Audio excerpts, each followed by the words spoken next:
All right. Good afternoon, ladies and gentlemen. I'm State Senator Ruben Diaz Jr. I'm the chairman of the Aging Committee in the New York State Senate. This is the third time in this week that I come to this area, to this place. Three times in this week. And you all know the reason why.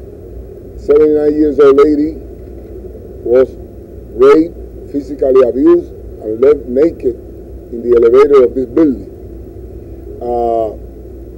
Last week, 11-year-old girl in Brooklyn was raped, and we are happy today to inform a few things. First, that the rapist of the 11-year-old girl in Brooklyn was caught, and that problem is done. Second, that the bank robber, the one that was robbing banks with flour, was caught. But the abuser, the rapist, the perpetrator of the incident in this building is still at large.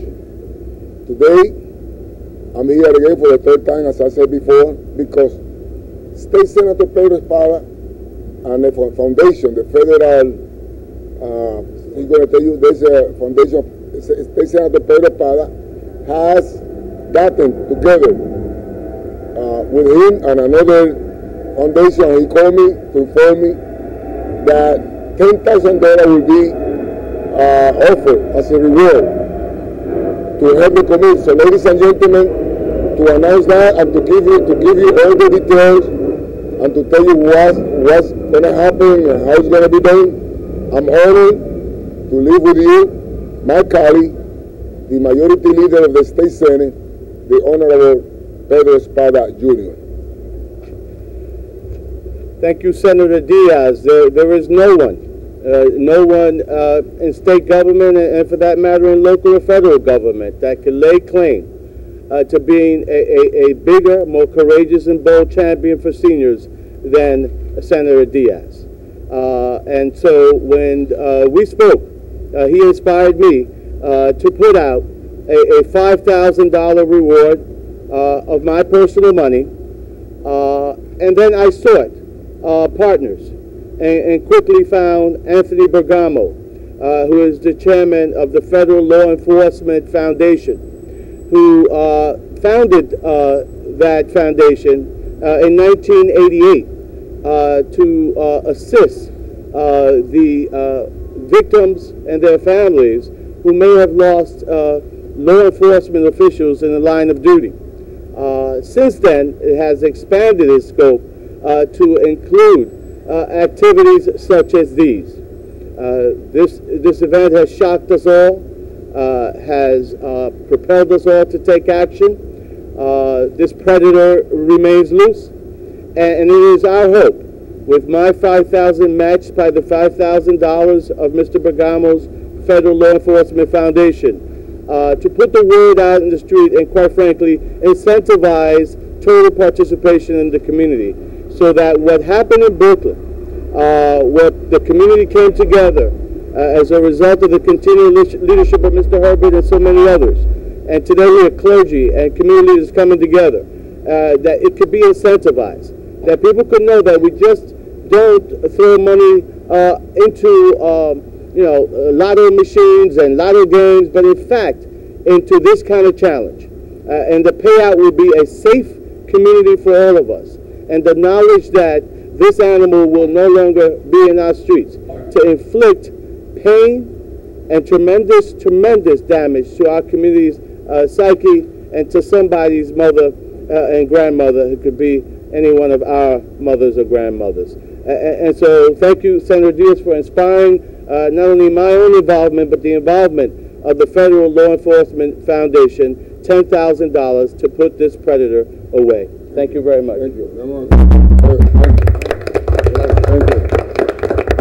I have Tony Herbert that he joined us from Brooklyn. He's been instrumental in the work that the police department did to cut this predator in Brooklyn. I want Tony Herbert to come over here and see if he's come from Brooklyn. I'm a little concerned the way you guys don't look so sharp.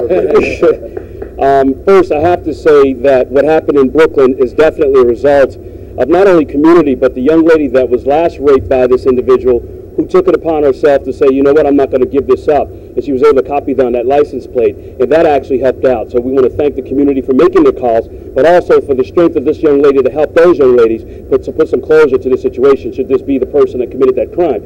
But actually what stands here today is a classic example of how community and our elected officials should be working together.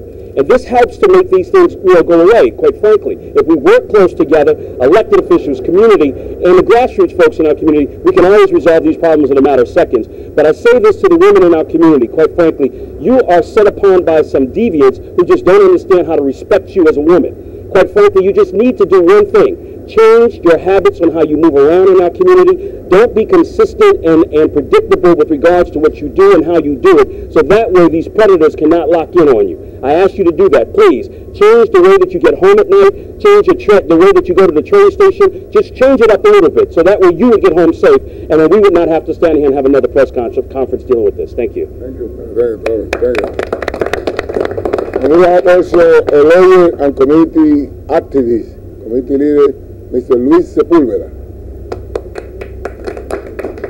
Today it's unfortunate that we have to stand here today in an event like this where a 79-year-old woman was preyed upon by a terrible individual. And as Senator Espada indicated, Senator Diaz called us and said, well, we have to do something to help this woman. We all know he's a big defender of our seniors. I'm also going to be working with an attorney association so that we can increase the reward money to give the incentive to the community, as Senator Espada indicated, so that we catch predators of this nature and so that something like this could never happen in our community. Aside from working with the police department, with the elected officials and our community leaders, we also have to be directly involved with the police department so that they set up plans to protect our seniors, our children, so that we never have to have press conferences like this again. Thank you. Thank you. And as you can see, we have ministers, pastors of different churches here in the Bronx, joining with us to ask and to tell the community that we will have to work together to help the police, and that any information that you have, any little detail that you might think that doesn't worth anything, it might help. So please call us. You can call my office, 718-991-3161. I repeat, 718-991-3161. And any information that you have, it will be private, confidential, and you are in no danger. So please help us. Help the police department in doing this. So with this, I would like to thank all of you for coming. Thank you. And Senator Parra, thank you. Thank you for your contribution or your dedication. Thank you, Luis Sepulveda. My pleasure. Thank you to all the ministers.